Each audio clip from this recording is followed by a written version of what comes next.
Bonjour Corinne Gouget. Bonjour. Vous êtes l'auteur d'un livre sur les additifs alimentaires, c'est bien ça? Tout à fait, qui s'appelle Additifs alimentaires d'Angers. D'accord. Donc première question, qu'est-ce qu'un additif alimentaire?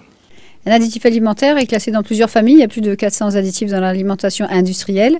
Donc, c'est une matière qu'on n'utiliserait pas de soi-même en général dans sa cuisine, mais qui est rajoutée volontairement à des tonnes de produits alimentaires comme les colorants, les exhausteurs de goût, les phtalates, les phosphates, les édulcorants de synthèse comme l'aspartame dont on parle beaucoup. Et donc, tous ces produits chimiques, la plupart du temps, il n'y en a pas énormément de naturels, vont donner un goût, une couleur, vont avoir un rôle de conservateur, vont avoir un rôle d'émulsifiant pour pouvoir garder le produit plus longtemps sur l'étagère et surtout pour faire vendre. Donc on peut faire des produits aux colorants comme les bonbons, il y a aussi des colorants dans des chips, dans des gâteaux, dans des boissons énormément. Et puis ça donne envie d'acheter. Après, vous avez les exhausteurs de goût qui vont tromper le cerveau et les papilles gustatives pour donner envie de remanger le produit. Sans exhausteur de goût, il ne reste plus grand-chose en tant que plat préparé ou soupe en brique. Et puis après, vous avez les édulcorants qui est une famille d'additifs quasiment tous dangereux, à part la stevia pure. Et là, ces édulcorants sont censés permettre d'éviter le diabète, par exemple, ou d'éviter de grossir. Et c'est tout le contraire.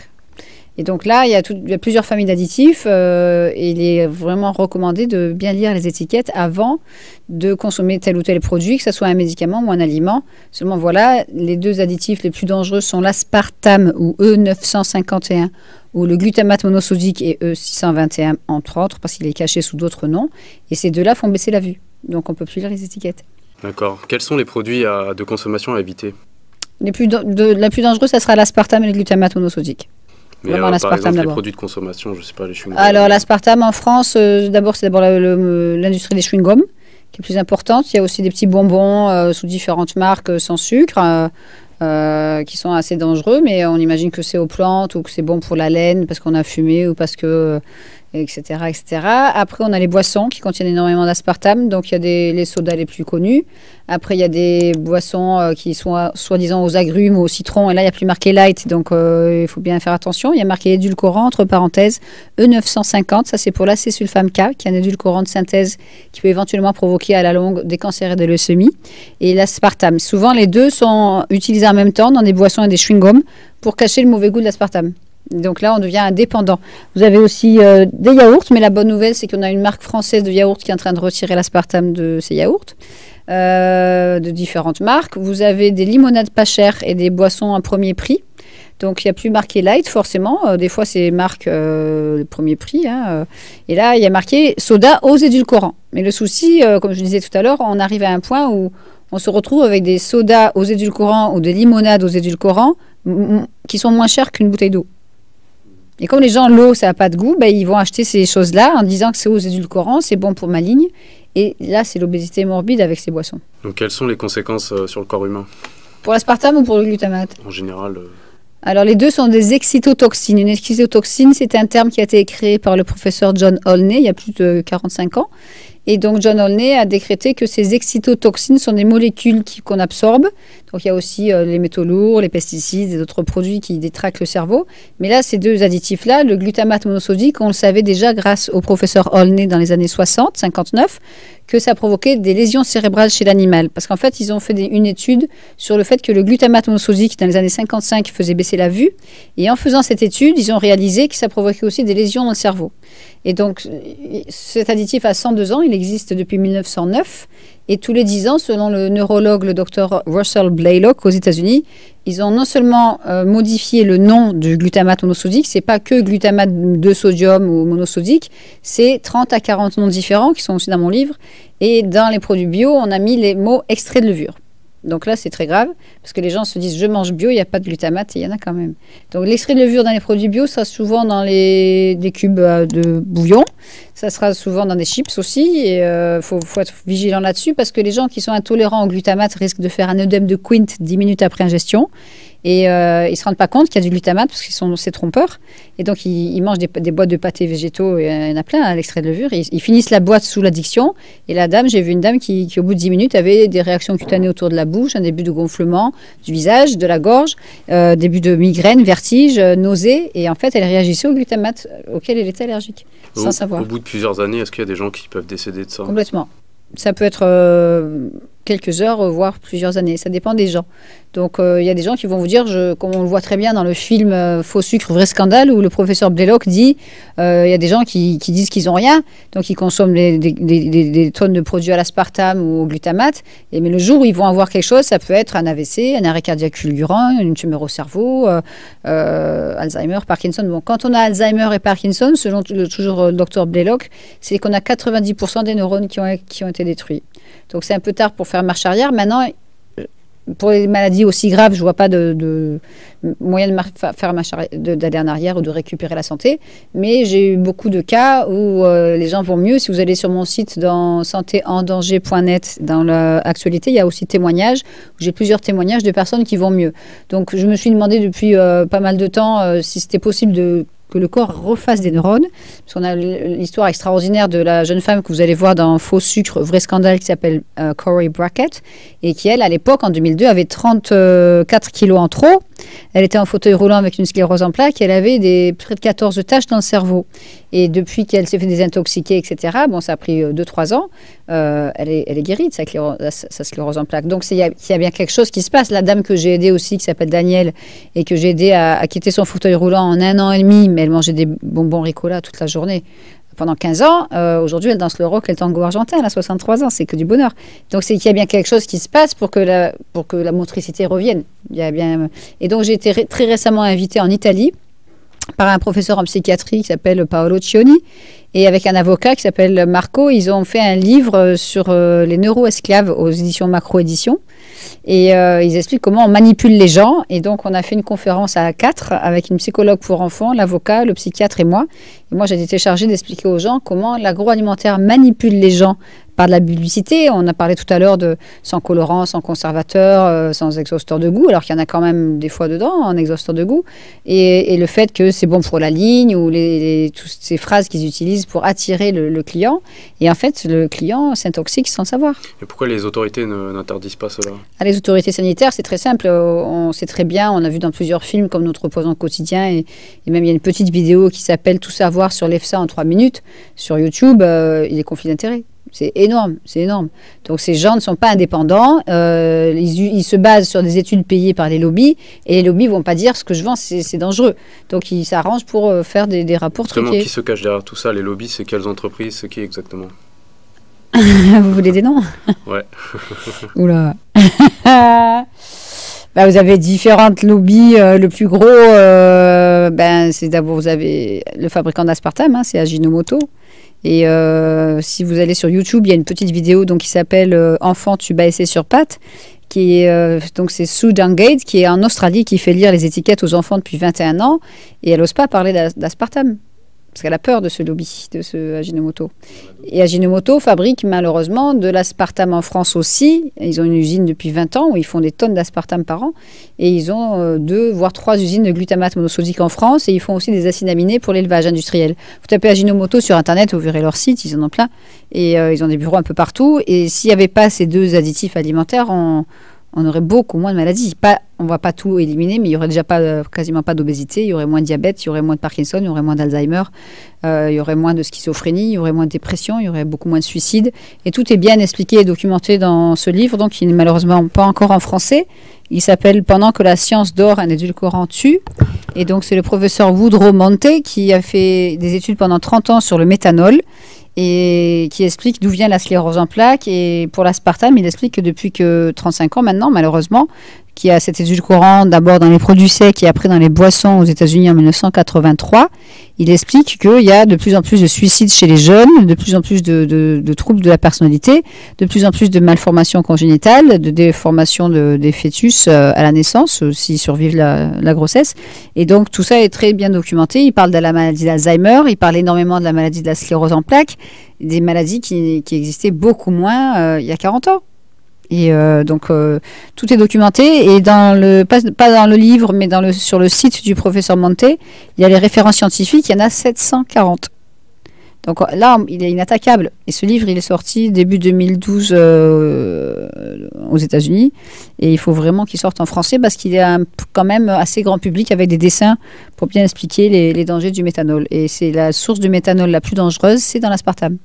Et dans l'aspartame, j'ai appris avec effroi, je pensais que c'était 8000 produits alimentaires jusqu'au 28 octobre dernier.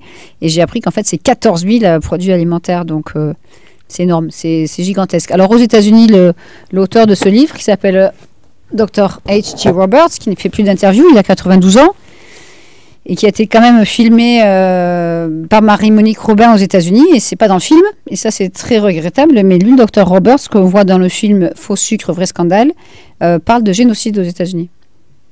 À la radio, il a parlé de génocide carrément. En France, j'ose pas utiliser les mots parce que ça choque, mais il va très loin, et à un moment, à une émission de radio, il a parlé de Auschwitz dans l'assiette.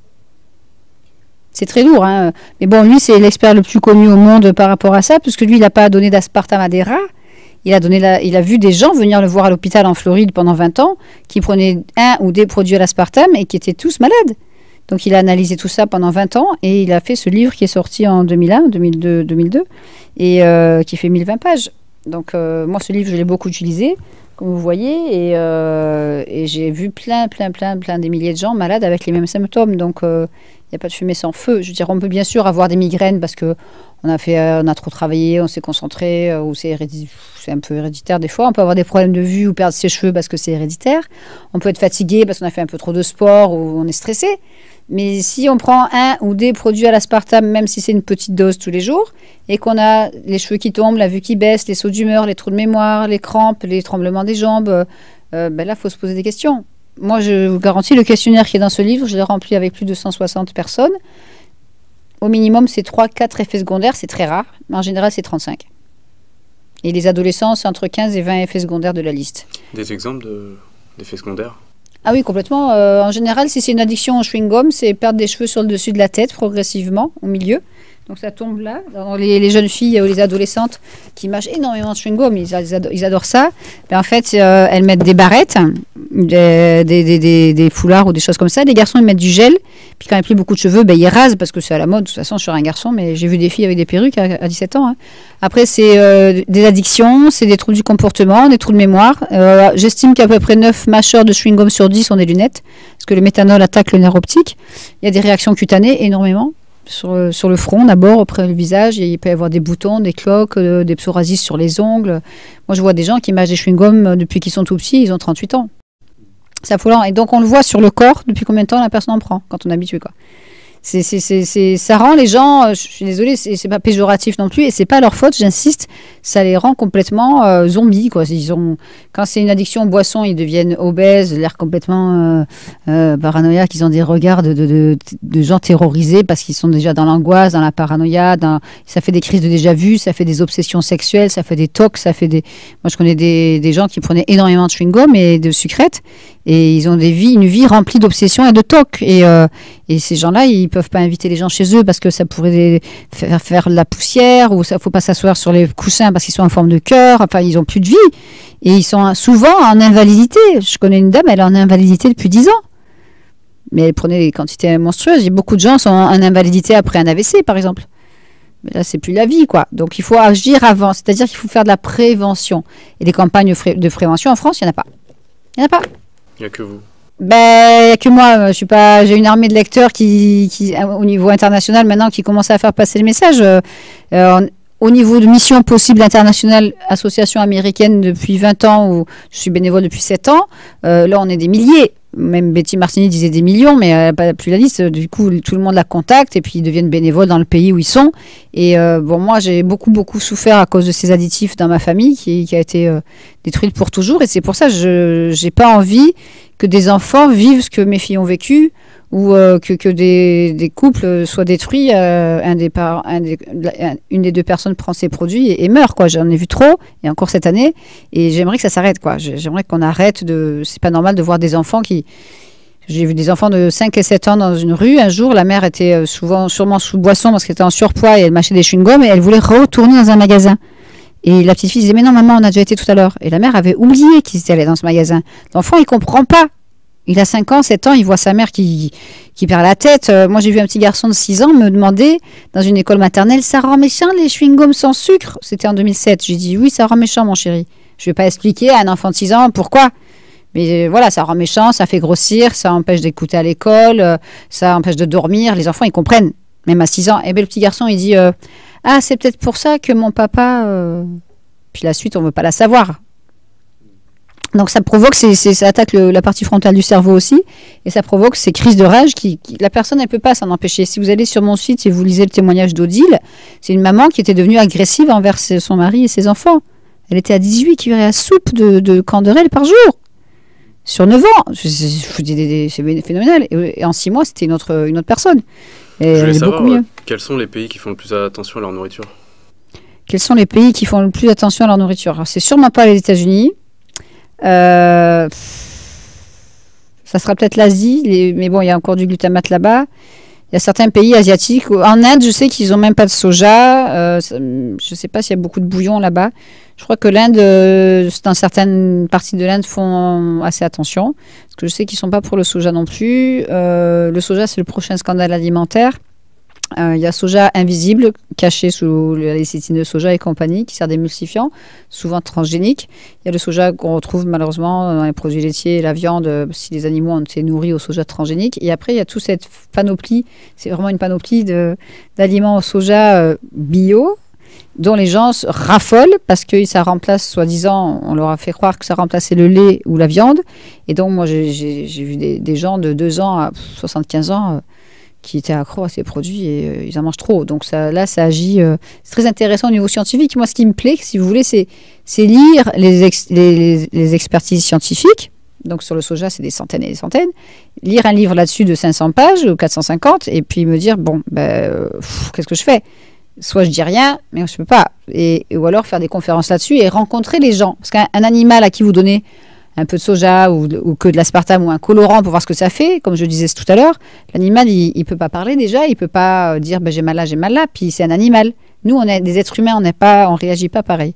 Donc il y a des nouvelles technologies qui permettent d'arrêter les tests sur les animaux, mais on ne fait pas. Et on continue, et c'est très grave, on en parlait hier lors d'un film. Et donc du coup, nous, on réagit des fois jusqu'à 10 à 100 fois plus violemment que l'animal. Donc, et on mange tous ces produits. Donc, ce qui m'intéresse, c'est par exemple pour le soja ou pour l'aspartame, c'est aller voir les gens et les regarder et me dire, tiens, tout à l'heure j'étais dans le métro, vous mâchez des chewing-gums? Ah oui, mais sans sucre. Vous en voulez un? Non. Et puis j'apprends aux gens à lire sur le côté. Et puis il y avait une petite fille, elle était magnifique. Bon, elle commençait à perdre ses cheveux déjà, elle avait 8-9 ans. Donc la maman avait mis les cheveux sur le dessus, là, en arrière avec une barrette pour coincer. La mère, elle a pris le message. Bon, elle avait des lunettes. La mère, ça fait au moins 7-8 ans qu'elle la mâche, mais elle a pris le message. Ouais, bon, c'est pas grave et tout. La petite fille, elle a gardé la carte quand même au cas où. Mais la mère, elle était pas prête à accepter qu'elle consommait quelque chose d'aussi dangereux. J'ai pas insisté trop parce que c'était limite. On le voit au regard des gens, au comportement, s'ils sont prêts à prendre l'information. Mais là, j'ai fait surtout pour la petite fille. Parce que ça fait des crises d'épilepsie chez les enfants, ça fait des tumeurs au cerveau, ça fait les os qui s'usent de plus en plus. Donc l'enfant tombe d'un trottoir ou même de son lit, et au lieu de ne pas se casser la jambe, il se casse la jambe.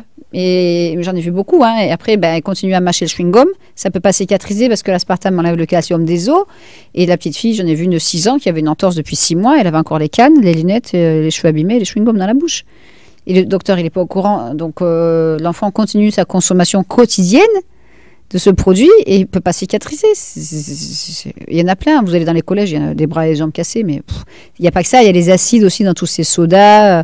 Il y a toute une collection d'acides et ces acides attaquent aussi le système osseux. Donc, c'est vraiment une catastrophe. Mais ce qui fait plaisir, c'est quand on voit des parents qui ont compris, qui ont des enfants des fois avec de graves problèmes de santé et qui changent l'alimentation et tous les enfants vont mieux en 3 semaines à mois. Par rapport donc à votre livre sur les additifs alimentaires, comment faut-il l'utiliser? Donc c'est très simple. D'abord, une fois que vous l'avez en main, vous ne le prêtez pas à qui que ce soit, sinon on ne vous le rendra pas. Donc l'idée, c'est de lire le début du livre pour savoir comment l'utiliser. Pourquoi je l'ai écrit d'abord, comment l'utiliser. Après, on arrive à un tableau qui est là.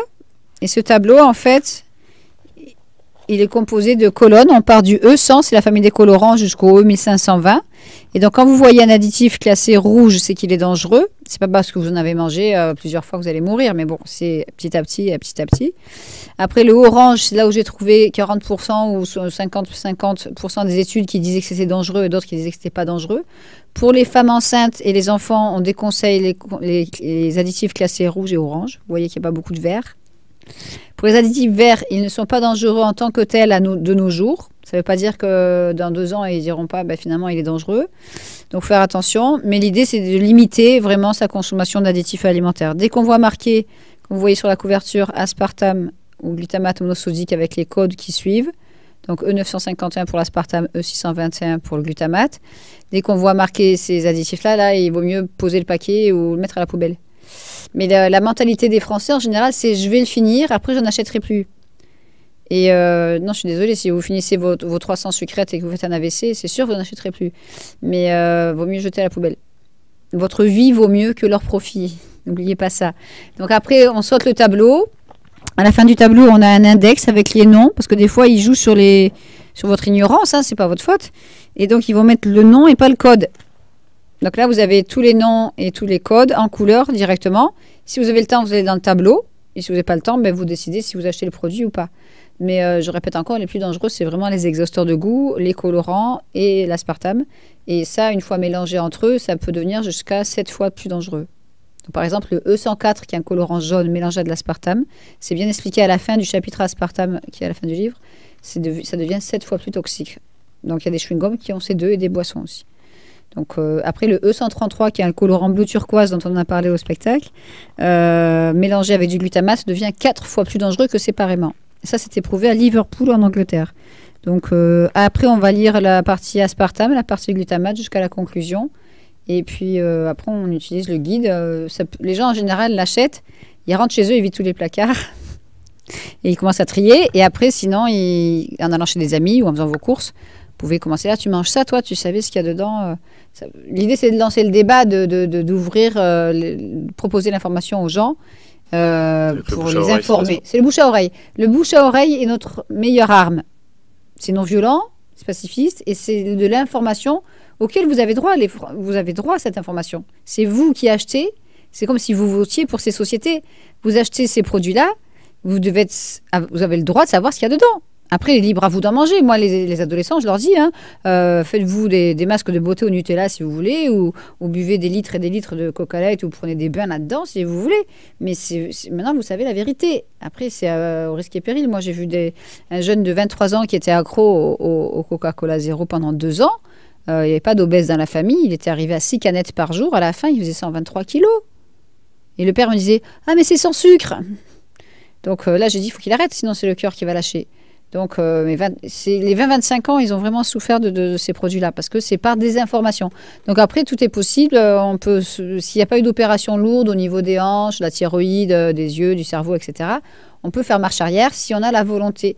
Et moi, j'ai vu plein de gens, j'ai beaucoup de gens qui viennent me voir et les enfants vont mieux ou ils ont réussi à avoir des enfants après des années de malbouffe. C'est que du bonheur, quoi. Des gens qui se mettent petit à petit à marcher et après à danser le rock'n'roll, c'est extraordinaire. C'est votre victoire. Ah ben là, cette femme, elle s'appelle Danielle, c'est sur mon site aussi. Pendant 1 an et demi, j'ai tout fait pour elle. J'ai trouvé tous les thérapeutes qu'il fallait pour la désintoxiquer. Et quand elle dansait le rock'n'roll devant moi, 1 an et demi après l'avoir rencontrée, c'est une belle victoire, oui. Donc c'est ça qu'il faut faire passer comme message aussi, c'est que tout est possible. Une fois qu'on sait, on peut changer d'alimentation si on est motivé pour aller mieux. Après, il y a des gens qui n'ont pas envie. Sur ce, je vous remercie et puis bonne continuation à vous. De rien et bonne santé à tous et au plaisir de vous revoir.